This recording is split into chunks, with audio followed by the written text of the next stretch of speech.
Hello, जय हिंद दोस्तों। मैं शुभम आपका स्वागत करता हूं आपके अपने इस यूट्यूब चैनल शुभम ई क्लासेस में। जैसा आप सभी को पता है, आज संडे है और हर संडे हमारा एक आर्मी के 50 प्रश्नों का पेपर डिस्कस होता है।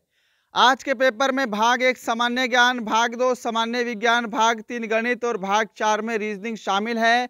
और आज के जो पेपर का लेवल है वो काफ़ी हाई लेवल का पेपर मैंने बनाया है, यानी कि आप बोल सकते हैं कि आज का पेपर बहुत ही कठिन है। तो इस देखिएगा, इस कठिन पेपर में आपका स्कोर कितना होता है। सेशन को पूरा एंजॉय कीजिएगा, पूरा की पूरा आपको सेशन का टेस्ट लगाना है। चलिए अपनी क्लास स्टार्ट करते हैं। तो देखो जी, प्रश्नों की संख्या टोटल 50 है। मैं आज आपको टारगेट दे रहा हूं सिर्फ और सिर्फ 40 प्रश्न ठीक करने का।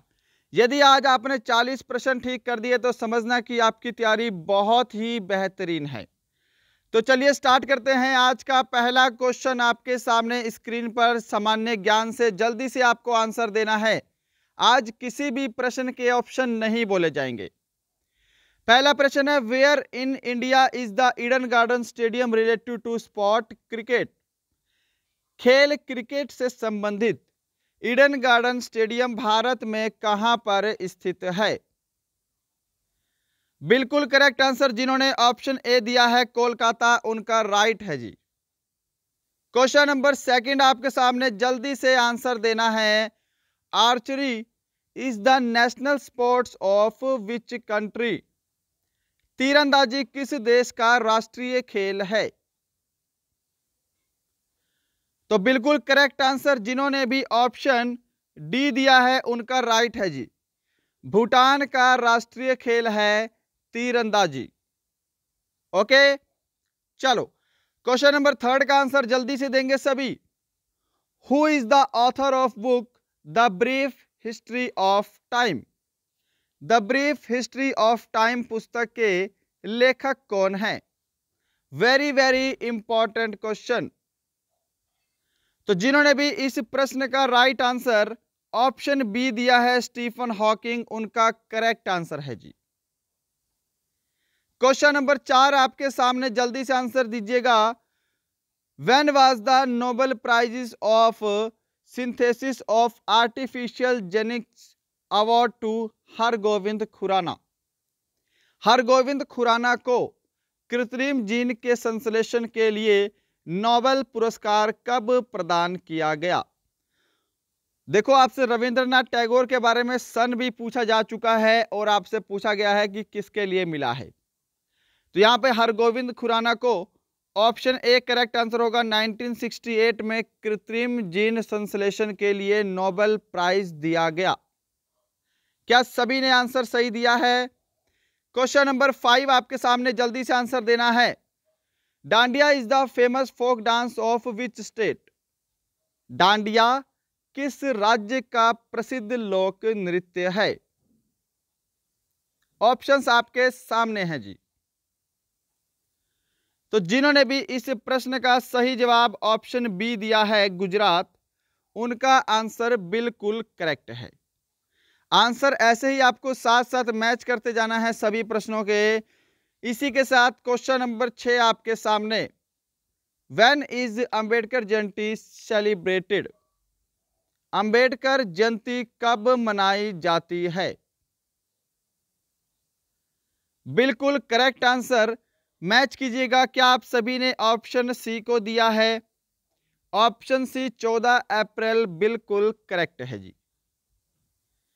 क्वेश्चन नंबर 7 आपके सामने स्क्रीन पर, विच international line is between Russia and Finland. रूस एवं फिनलैंड के बीच कौन सी अंतरराष्ट्रीय रेखा है?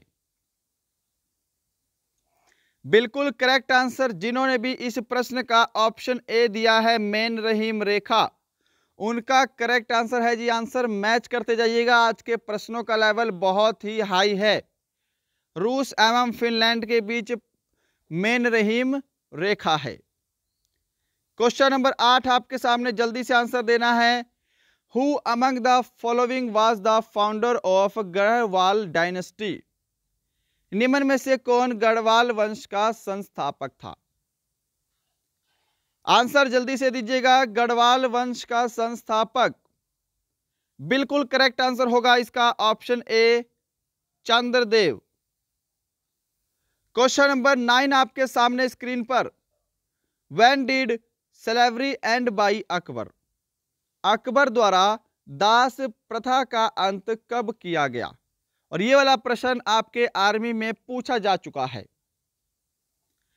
अकबर द्वारा दास प्रथा का अंत, तो यहां पर जो भी ऑप्शन डी को दे रहे हैं 1562 उनका करेक्ट आंसर है जी। क्वेश्चन नंबर 10 आपके सामने। Which of the following was the capital of Haryanka dynasty? निम्न में से कौन हर्यक वंश की राजधानी थी? तो हर्यक वंश की राजधानी, राइट आंसर इसका ऑप्शन डी जो दे रहे हैं राजगृह, उनका बिल्कुल करेक्ट आंसर है जी। आंसर साथ साथ मैच करते जाइएगा। क्वेश्चन नंबर 11 पर चलते हैं फटाफट से। Which planet is also called blue planet? किस ग्रह को नीला ग्रह भी कहा जाता है? और मुझे नहीं लगता कि इस प्रश्न का आंसर सभी को बताने की भी जरूरत है। राइट आंसर ऑप्शन डी होगा पृथ्वी। सभी को यह क्वेश्चन पता होना चाहिए। नीला ग्रह किसको बोलते हैं? पृथ्वी को बोलते हैं। क्वेश्चन नंबर आपके सामने है जी 12। Which is the world largest fresh water lake? विश्व की सबसे बड़ी ताजे जल की झील कौन सी है? तो देखो, एक तो है विश्व की सबसे बड़ी झील, और हमसे पूछा है विश्व की सबसे बड़ी ताजे जल की झील। तो जब ताजे जल की बात करेंगे तो करेक्ट आंसर क्या देंगे? सुपीरियर झील देंगे। ऑप्शन ए करेक्ट आंसर होगा। क्या सभी ने ऑप्शन ए आंसर दिया है? चलो जी, क्वेश्चन नंबर 13 आपके सामने है। हुज सरनेम इज स्वर्णिम पैगोडा?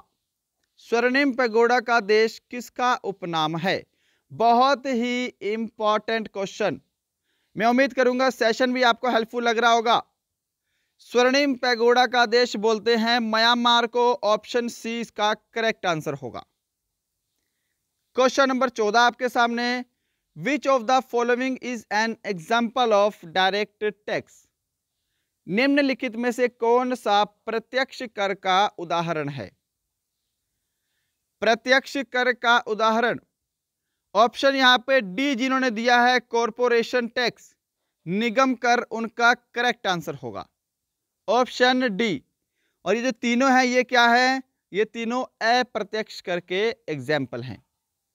क्वेश्चन नंबर 15 है और हमारा सामान्य ज्ञान का last question. Under which article were the producers for amending the constitution procedures? संविधान संशोधन की प्रक्रिया किस अनुच्छेद के तहत निहित है? संविधान संशोधन की प्रक्रिया अनुच्छेद 368 के तहत निहित है। ऑप्शन ए करेक्ट आंसर होगा। राइट। और देखो, संविधान संशोधन की प्रक्रिया दक्षिण अफ्रीका के संविधान से ली गई है। यह भी आप सभी को पता होना चाहिए, वेरी वेरी इंपॉर्टेंट है।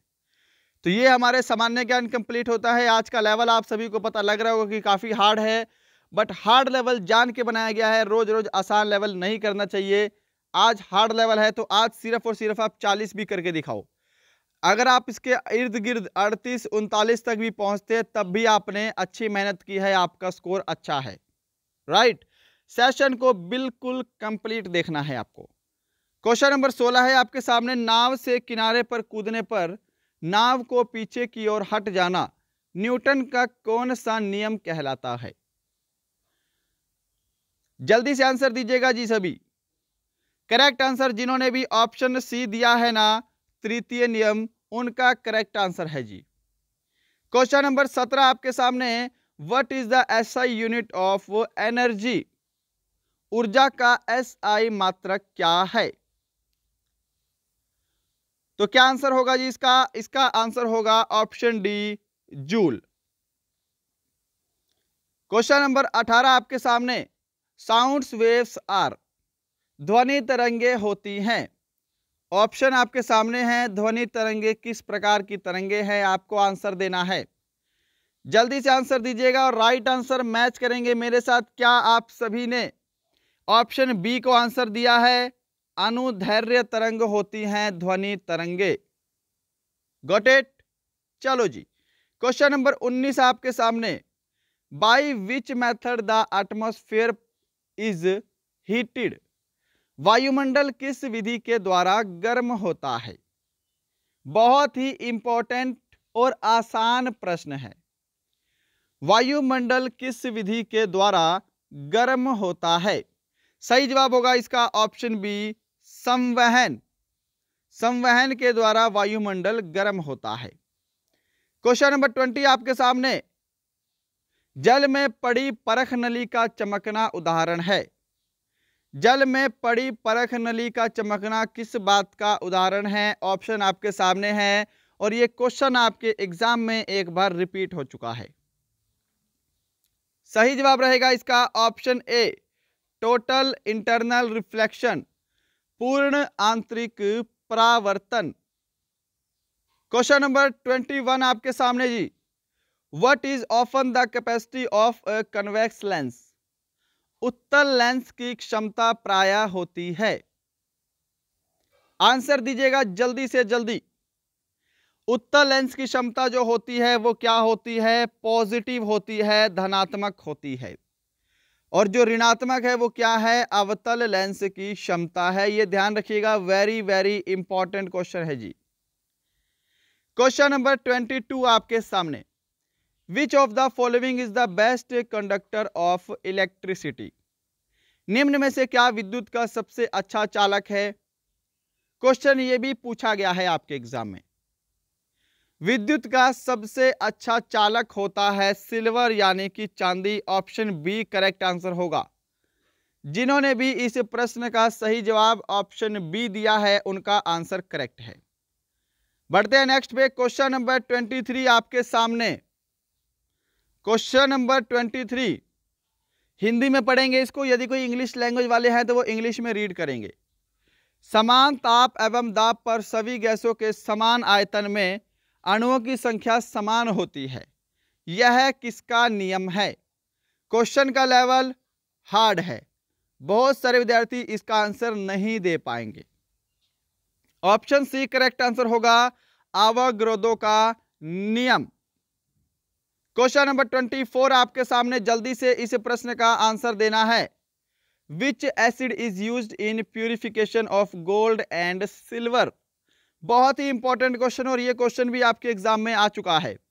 किस अम्ल का प्रयोग सोना एवं चांदी के शुद्धिकरण में किया जाता है? किस अम्ल का प्रयोग करते हैं? ऑप्शन सी करेक्ट आंसर होगा, नाइट्रिक अम्ल का प्रयोग किया जाता है। नाइट्रिक अम्ल का प्रयोग करते हैं सोना एवं चांदी के शुद्धिकरण में। Question number 25, what is the atomic number of carbon. Carbon की परमाणु संख्या कितनी है? यह भी आपके एग्जाम में पूछा जा चुका है। कार्बन की परमाणु संख्या, गलत मत कीजिएगा, ऑप्शन ए करेक्ट आंसर होगा, 6 होती है। क्वेश्चन नंबर 26 भी आपके एग्जाम में रिपीटेड है, अभी 1 नवंबर को जो पेपर होता है उसी के अंदर। Which is used as a rat poison, चूहा विष के रूप में किसका प्रयोग किया जाता है? करेक्ट आंसर जिन्होंने भी ऑप्शन ए दिया है जिंक फॉस्फोइड, आंसर मैच कीजिएगा। क्या आप सभी ने ऑप्शन ए दिया है? तो आपका आंसर बिल्कुल करेक्ट है। क्वेश्चन नंबर 27 जल्दी से आंसर देंगे इस प्रश्न का। Which glass is used in making laboratory equipment, प्रयोगशाला के उपकरण बनाने में किस कांच का प्रयोग किया जाता है? किसका करते हैं? तो करते हैं पायरेक्स कांच का। ऑप्शन सी करेक्ट आंसर होगा। मैं उम्मीद करूंगा टेस्ट आपको पसंद आ रहा होगा और आज का लेवल भी अच्छा रखा है मैंने। देखिएगा अपना लेवल कितना है आपका, बिल्कुल मजबूती से आपको टेस्ट लगाना है। What does yellow phosphorus contain, पीले फास्फोरस को किस में रखा जाता है? Very very important question. Right answer होगा ऑप्शन ए, जल में रखा जाता है। क्वेश्चन नंबर, इसका केरोसिन मत करना, ओके। पीला फास्फोरस पूछा है आपसे, पीले फास्फोरस को जल में रखते हैं। क्वेश्चन नंबर 29 आपके सामने। Entomology is the study of, entomology किसका अध्ययन है? सही जवाब रहेगा इस प्रश्न का ऑप्शन ए, कीटों का अध्ययन होता है। ऑप्शन ए करेक्ट आंसर है। और इसी के साथ सामान्य ज्ञान का लास्ट क्वेश्चन है हमारा, question number 30। What is the smallest functional and creative unit of life? जीवन की सबसे छोटी कार्यात्मक एवं संरचनात्मक इकाई क्या है? जल्दी से इस प्रश्न का आंसर दीजिएगा, क्वेश्चन वेरी वेरी इंपॉर्टेंट है। राइट आंसर होगा इसका ऑप्शन बी, कोशिका। ऑप्शन बी करेक्ट आंसर होगा जी यहाँ पे हमारा। तो गाइस यहाँ पे आपके सामान्य ज्ञान और सामान्य विज्ञान कंप्लीट होते हैं। अब हमारा सेक्शन सी है गणित।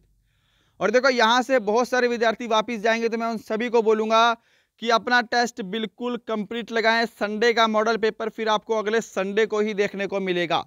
और एक तरह से आपके एकदम एग्जाम की प्रैक्टिस हो रही है। आपके एग्जाम में ऐसा ही पेपर आता है। और आज का पेपर का लेवल भी हार्ड बनाए हैं, तो अपना लेवल चेक करने के लिए आपको ये मॉडल पेपर पूरा कंप्लीट लगाना है।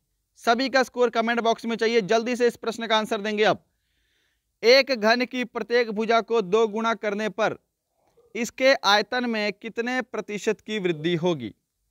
मेंसुरेशन वाला टॉपिक मैं आपको कंप्लीट करवा चुका हूं। ओके, अगर आपने नहीं देखा तो जाकर जरूर देखिएगा। तो देखो, सबसे पहली बात करेंगे घन के आयतन के सूत्र की, तो वो होता है ए की क्यूब। घन के आयतन का सूत्र क्या होता है? ए की क्यूब। ए क्या है? हमारी भुजा है। अब माना मैंने घन की भुजा 10 सेंटीमीटर। आप कुछ भी मान सकते हैं, हमको परसेंटेज में आंसर देना है। हमको घन की भुजा नहीं दे रखी, तो आप घन की भुजा को कुछ भी मान सकते हैं। माना घन की भुजा कितनी है जी? 10 सेंटीमीटर है। तो घन का आयतन कितना होगा? यदि मैं 10 की क्यूब कर दूं तो घन का आयतन हो जाएगा 1000। Got it? बोल रहा है कि प्रत्येक घन की भुजा को 2 गुणा करने पर, तो अभी घन की भुजा हमने 10 मानी है, 2 गुणा कर देंगे तो घन की भुजा हो जाएगी 20। और यदि मैं अब आयतन निकालूं तो 20 की क्यूब कितना होता है? 8000 होता है। क्या इतनी चीजें सभी को क्लियर हैं? बोला है आयतन में कितने प्रतिशत की वृद्धि होगी। पहले आयतन 1000 था, अब आयतन 8000 हो गया। कितने की वृद्धि हुई है जी? 7000 की वृद्धि हुई है। कितने से हुई है? 1000 से हुई है। हमको परसेंटेज में निकालना है, तो हमने गुणा 100 भी कर दिया। ये 3 जीरो से आपकी ऊपर की 3 जीरो कैंसिल हो गई, नीचे की 3 जीरो से आपकी ऊपर की 3 जीरो कैंसिल हो गई। ठीक है, ऊपर हमारी 3 जीरो आएगी, 7000। ठीक है, तो ये कट गई। अब 7 को हम 100 से गुणा करेंगे तो कितना राइट आंसर होगा? 700% की वृद्धि हुई है। ऑप्शन डी करेक्ट आंसर होगा। मैं उम्मीद करूंगा ये क्वेश्चन सभी को समझ में आया होगा। क्वेश्चन नंबर 32 का आंसर दीजिएगा। मेरे से पहले आपको आंसर देना है। ओके, मेरे से पहले आंसर देना है। अगर आपको समय चाहिए तो सेशन को रोकिएगा। एक घन के विकर्ण की लंबाई 6√3 सेंटीमीटर है। इसका संपूर्ण पृष्ठ क्षेत्रफल ज्ञात करो। करवाया गया क्वेश्चन है आपको। एडवांस मैथ मेंसुरेशन कंप्लीट करवा चुका हूं। बस आपको अगर सूत्र पता है तो क्वेश्चन आपका चुटकियों का है। देखो, घन के विकर्ण का सूत्र क्या होता है? √3a होता है। ए हमारी क्या है? भुजा है जी।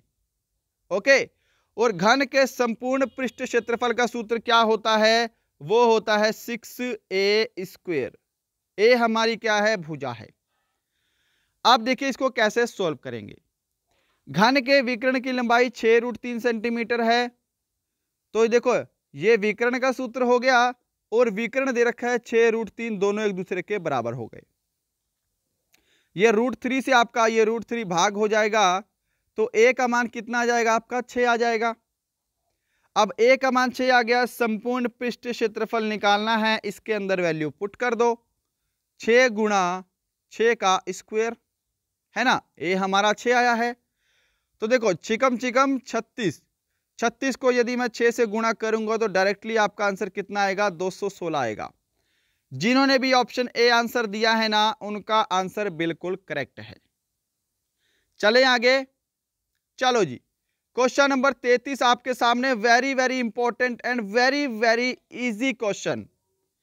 एक समचतुर्भुज के दोनों विकर्णों की लंबाई 8 सेंटीमीटर तथा 6 सेंटीमीटर है। इसका क्षेत्रफल ज्ञात करें।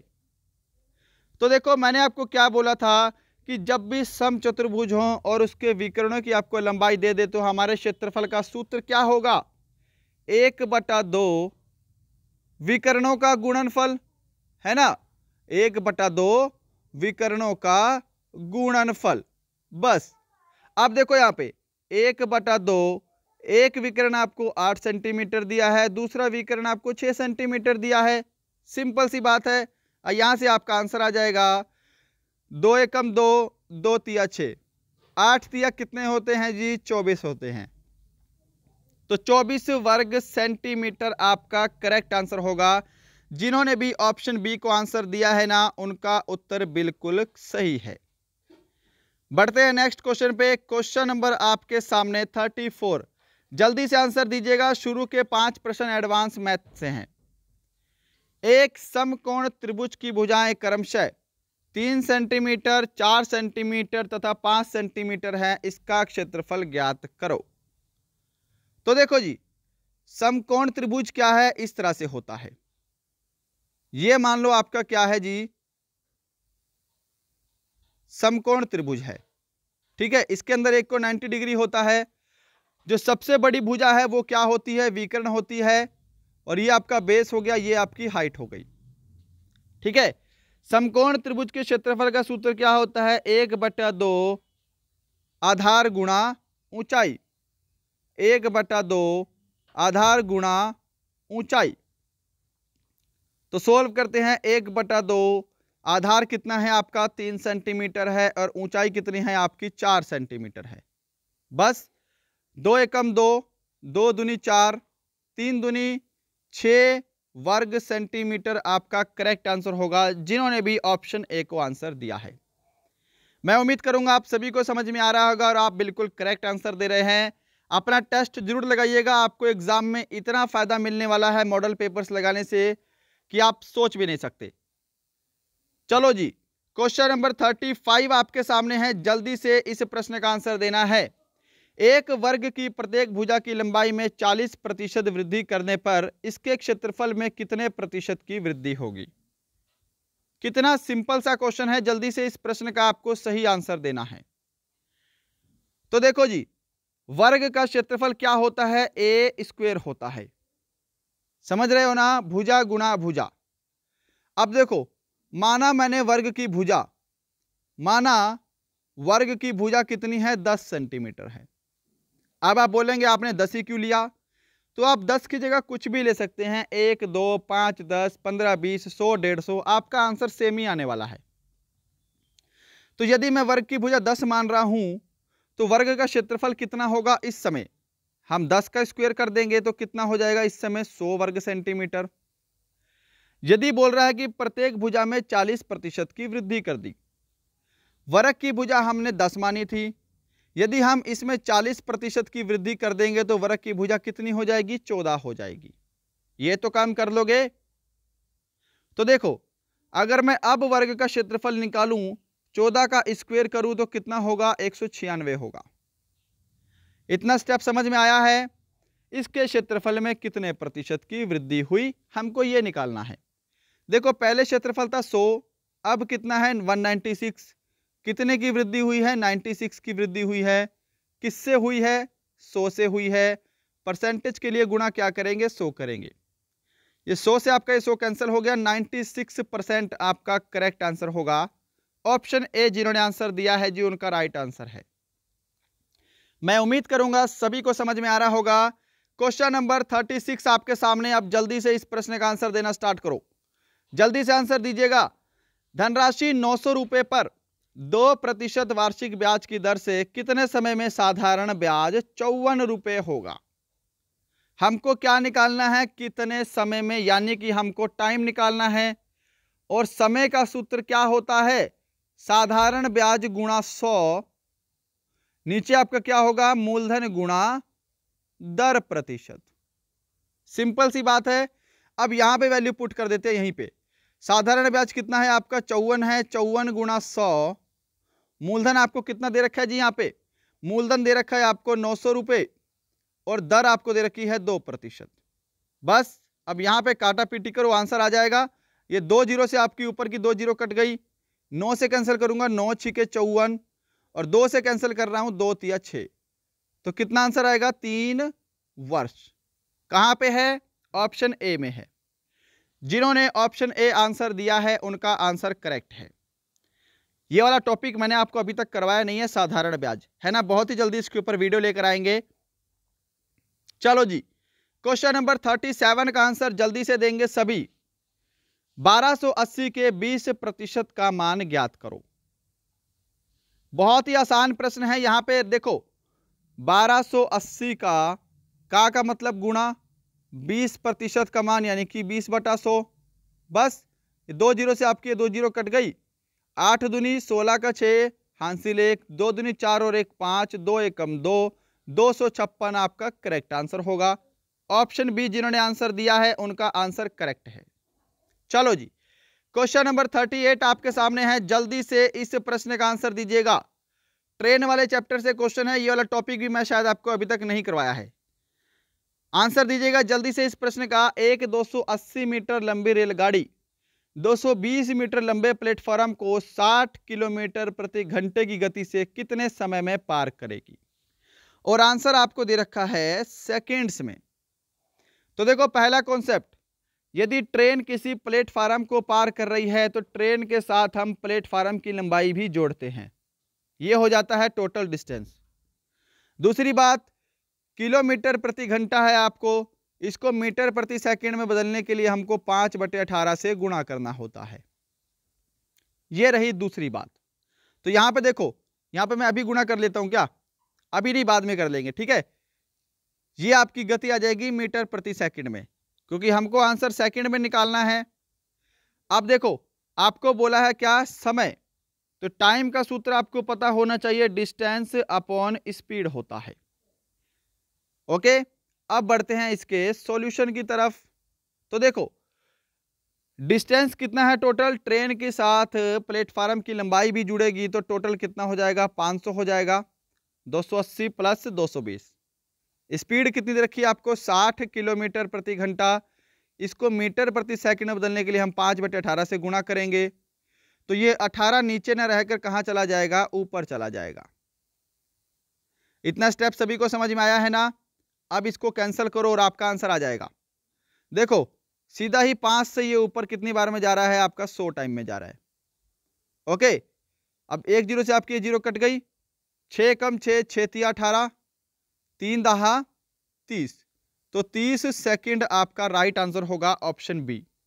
जिन्होंने ऑप्शन बी को आंसर दिया है ना उनका आंसर बिल्कुल करेक्ट है। क्वेश्चन नंबर 39 आपके सामने। जल्दी से इस प्रश्न का आंसर देना है आपको। जल्दी से आंसर दीजिएगा इस प्रश्न का। एक कार की चाल 10 मीटर प्रति सेकंड है, इसकी चाल को किलोमीटर प्रति घंटे में बदलिए। तो सिंपल सा फंडा है, मीटर प्रति सेकंड को यदि हम किलोमीटर प्रति घंटा में बदलेंगे तो हमको क्या करना है? 18/5 से मल्टीप्लाई करना है, राइट। और देखो जिन्होंने अभी तक हमारा ये सेशन लाइक नहीं किया है, सबसे पहले बोलूंगा कि हमारे सेशन को लाइक जरूर कीजिएगा यदि आपको वीडियो पसंद आ रहा है, और अगर हमारे चैनल पे नए हैं तो सब्सक्राइब करके अपने दोस्तों के साथ जरूर शेयर करेंगे। तो देखो 10 मीटर प्रति सेकंड को मीटर प्रति सेकंड में बदलने के लिए 18/5 से गुणा करेंगे। 5 एकम 5, 5 दूनी 10, 18 दूनी 36, तो 36 किलोमीटर प्रति घंटा। ऑप्शन सी करेक्ट आंसर होगा। बढ़ते हैं नेक्स्ट पे। क्वेश्चन नंबर 40 आपके सामने। वेरी वेरी इंपॉर्टेंट क्वेश्चन, और इस टाइप का क्वेश्चन आपके एग्जाम में अक्सर पूछा जाता है, और बहुत ही सिंपल क्वेश्चन है, सिर्फ एक लाइन का। यदि 6 लड़के किसी काम को 18 दिन में पूरा करते हैं तो 3 लड़के और बढ़ा दिए जाएं तो कुल कार्य कितने दिन में पूरा होगा? देखो जी, 6 लड़के किसी काम को 18 दिन में पूरा करते हैं, भाग यदि 3 लड़के और बढ़ा दे तो पहले 6 लड़के थे, अब कितने हो जाएंगे? 9 लड़के हो जाएंगे। तो काम को कितने दिन में पूरा करेंगे ये आपको बताना है। बस इनको भाग कर दो, 3 दूनी 6 और 3 तिया 9, फिर 3 से कैंसिल करेंगे, 3 छिके 18, 6 दूनी 12 दिन आपका करेक्ट आंसर होगा। यहाँ पे जिन्होंने ऑप्शन बी दिया है ना 12 दिन, उनका आंसर बिल्कुल करेक्ट है जी। बढ़ते हैं नेक्स्ट पे। क्वेश्चन नंबर 41 आपके सामने। अनुपात और समानुपात, रेशो एंड प्रोपोर्शनल, कंप्लीट करवा दिया है मैंने आपको ये वाला भी चैप्टर। तो हमको यहाँ पे ए और सी का मान निकालना है। आप पहले खुद से सोल्व कीजिएगा कॉपी पेन लेकर। देखो ए रेशो बी रेशो सी है, यहाँ पे ए रेशो बी कितना है 2:3 है, और बी रेशो सी कितना है 4:5 है। तो बी के नीचे 4 और सी के नीचे 5। अब मैंने आपको इसका करने का डायरेक्ट तरीका बताया था। वो क्या बताया था कि आप इसको इससे गुणा करेंगे 4 दूनी 8, इसको इससे गुणा करेंगे 4 तिया 12, और 3 को फिर इससे गुणा करेंगे 5 तिया 15। ओके, ये आपका क्या आ गया, रेशो आ गया। सिंपल सी बात है। अब देखो ए और सी का मान बताना है। ए और सी का मान कितना है 8:15 हो जाएगा। ऑप्शन आपका सी बिल्कुल सही आंसर है, जिन्होंने ऑप्शन सी को आंसर दिया है। बढ़ते हैं नेक्स्ट पे, क्वेश्चन नंबर 42 आपके सामने। जल्दी से आंसर दीजिएगा इस क्वेश्चन का। किसी वस्तु को 100 रुपए में बेचने पर एक व्यक्ति को 20 रुपए का लाभ होता है, तो लाभ प्रतिशत ज्ञात करो। लाभ प्रतिशत यानी कि प्रॉफिट परसेंट। प्रॉफिट परसेंट का सूत्र कितना होता है, लाभ गुणा 100, नीचे आपका क्या होगा, क्रय मूल्य होगा, सीपी होगा। ओके, तो देखो लाभ कितने रुपए का हुआ है 20 रुपए का, 20 गुणा 100। अब नीचे आपका देखो क्रय मूल्य आएगा जो कि कितना होगा 80 रुपए होगा। यदि 100 रुपए में हमने कोई चीज बेची है और 20 रुपए का लाभ हो रहा है, तो 100 - 20 यानी कि वो वस्तु कितने की हुई होगी, 80 रुपए की होगी। और नीचे हमारा क्रय मूल्य आएगा, ये ध्यान रखिएगा।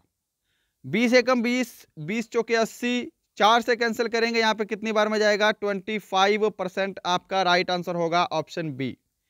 जिन्होंने ऑप्शन बी आंसर दिया है उनका आंसर बिल्कुल करेक्ट है। बढ़ते हैं नेक्स्ट पे, क्वेश्चन नंबर 43 रहेगा आपके सामने। जल्दी से आंसर दीजिएगा इस प्रश्न का। राम की आयु श्याम की आयु से 3 गुना अधिक है। यदि दोनों की आयु का कुल योग 20 वर्ष है, तो राम की आयु ज्ञात करो। आर से मैंने लिखा यहां पे राम, और एस से मैं लिखता हूं श्याम। राम की आयु श्याम से 3 गुना अधिक है। यदि श्याम की आयु 1 होगी तो राम की आयु 3 होगी, क्योंकि राम की आयु श्याम की आयु से 3 गुना अधिक है। क्या ये स्टेप समझ पाए हो? अब देखो दोनों की अगर रेशो का टोटल करूंगा तो रेशो का टोटल कितना हो जाएगा, 4 हो जाएगा। समझ पा रहे हो? और यहां पे आयु का कुल टोटल कितना है 20 है, तो यहां पे मैंने 20 लिख दिया। 4 रेशो का मान किसके बराबर हो गया, 20 के बराबर हो गया। और यदि मैं इसको भाग कर दूं तो 1 रेशो का मान कितना हो गया, 5 के बराबर हो गया। हमको बोला है राम की आयु ज्ञात करो। अब देखो राम की आयु का रेशो कितना है, 3 है। यदि 1 रेशो का मान 5 है तो 3 रेशो का मान कितना होगा, 5 गुणा 3 हो जाएगा 15 वर्ष। ऑप्शन बी आपका करेक्ट आंसर होगा। राम की आयु कितनी है, 15 वर्ष है। चलो जी, क्वेश्चन नंबर 44, इसका आंसर दो जल्दी से। 16 का वर्ग ज्ञात करना है, सिंपल सा प्रश्न है। 16 का वर्ग कितना होता है, 256 होता है। ऑप्शन सी करेक्ट आंसर होगा। 16 गुणा 16 करना है आपको, ठीक है। आपको 16 का वर्ग वैसे भी याद होना चाहिए, राइट। 6 कम 6, 6 3 9, नहीं तो आप ऐसे गुणा करके भी इसका वर्ग निकाल सकते हैं।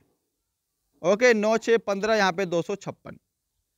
चलो क्वेश्चन नंबर 45 है और गणित का हमारा लास्ट क्वेश्चन है। 3 के प्रथम 4 गुणजों का औसत कितना होगा।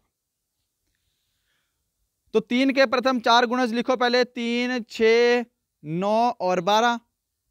औसत निकालने के लिए आप क्या कर सकते हो, इन सभी को जोड़कर टोटल संख्या 4 है तो 4 से भाग कर दो, आपका औसत आ जाएगा। नहीं तो मैंने आपको एक तरीका शुरू में बताया था कि जब भी ऐसी कोई सीरीज बने जिनका अंतर समान हो, सभी में 3-3 का गैप आ रहा है ना, तो जब भी अंतर समान हो और इनका औसत निकालने को बोले तो पहली संख्या और लास्ट की संख्या को जोड़ देना है। कितना हो जाएगा, 12 और 3 15 हो जाएगा, और उसको 2 से भाग कर देना है। 7.5 आपका करेक्ट आंसर है। जब भी किसी सीरीज का अंतर समान हो तो पहली संख्या और लास्ट की संख्या को जोड़कर 2 से भाग कर दें, औसत आपका आ जाएगा। तो यहाँ पे आपका सेक्शन सी गणित कंप्लीट होता है। अब सेक्शन डी है आपका रीजनिंग, फटाफट से आंसर दीजिएगा। देखो, नेपाल काठमांडू से संबंधित है तो भारत किससे संबंधित होगा? दिल्ली से संबंधित होगा। भारत की राजधानी दिल्ली है। क्वेश्चन नंबर 46 आपके सामने, जल्दी से आंसर देना है। बिल्कुल सिंपल सीरीज फॉलो हो रही है। क्या है? सब में 2 जोड़ा हुआ है, 2 + 2 + 2, 6 2 8, 8 2 10, 10 2 12, 12 और 2 14। क्वेश्चन नंबर 48 का जल्दी से आंसर देंगे फटाफट से। बताइए कि इनमें से कौन है जो अन्य से भिन्न है? बाढ़, तूफान, भूकंप, भवन। सीधी सी बात है, बाढ़, तूफान और भूकंप क्या है? यह एक आपदाएं है। ओके, और यह भवन क्या है? बिल्डिंग है जो कि मनुष्य के द्वारा बनाई गई है। ऑप्शन डी करेक्ट आंसर होगा। क्वेश्चन नंबर 49 का आंसर जल्दी से देंगे। देखो यहाँ पे क्या लॉजिक फॉलो हो रहा है, फटाफट से आंसर दीजिएगा। तो देखो, ई क्या है? ई का अपोजिट क्या है? वी है। अपोजिट लेटर की सीरीज यहाँ पे आपकी फॉलो हो रही है। अपोजिट लेटर, ई का अपोजिट वी है तो आई का अपोजिट क्या होगा? आई का अपोजिट होता है आर। ऑप्शन सी आपका करेक्ट आंसर होगा। क्वेश्चन नंबर 50 है, आज का लास्ट क्वेश्चन है। आप सभी को बता दूं कि जो इसका पीडीएफ है वो आपको हमारे टेलीग्राम चैनल पर मिल जाएगा। टेलीग्राम चैनल का लिंक आपको डिस्क्रिप्शन में मिलेगा, वहां जाके इसका पीडीएफ आप शाम को डाउनलोड कर सकते हैं। ओके, तो जिन्होंने टेलीग्राम ज्वाइन नहीं किया, टेलीग्राम जरूर ज्वाइन कीजिएगा। 43 का आंसर जल्दी, 40 नहीं 50 का आंसर जल्दी से देंगे कि 43 विद्यार्थियों की एक कक्षा में विजय का स्थान ऊपर से 14वां है तो नीचे से उसका स्थान क्या होगा? ऐसे प्रश्न में मैंने आपको बताया है, जब भी आपको एक साइड दे दे और दूसरी साइड पूछे तो हमको जो कुल संख्याएं हैं 43 विद्यार्थी हैं उसमें एक जोड़ देना है और एक साइड आपको माइनस कर देनी है, आपकी दूसरी साइड आ जाएगी। 43 और एक कितना होता है? 44। 44 में 14 माइनस कर दो, 30 आपका बिल्कुल करेक्ट आंसर होगा। उसका नीचे से स्थान कितना होगा? 30वां होगा। ऑप्शन ए जिन्होंने आंसर दिया है उनका आंसर बिल्कुल करेक्ट है। तो दोस्तों, ये था आज का कंप्लीट मॉडल पेपर, पूरे 50 प्रश्नों का। मैं उम्मीद करूंगा आप सभी को पसंद आया होगा। आज का स्कोर जरूर कमेंट कीजिएगा, क्योंकि आज के जो टेस्ट का लेवल है वो मैंने रोज से इंक्रीज किया है, थोड़ा सा बढ़ाया है। अपना स्कोर बिल्कुल ईमानदारी से कमेंट करेंगे, आपका स्कोर आज का कैसा रहा। अगर आपने अभी तक लाइक नहीं किया तो लाइक जरूर कीजिएगा। लाइक, शेयर एंड सब्सक्राइब वाला काम आप अपने आप किया करो। मिलते हैं कल किसी और अच्छे टॉपिक के साथ, तब तक के लिए जय हिंद, जय भारत।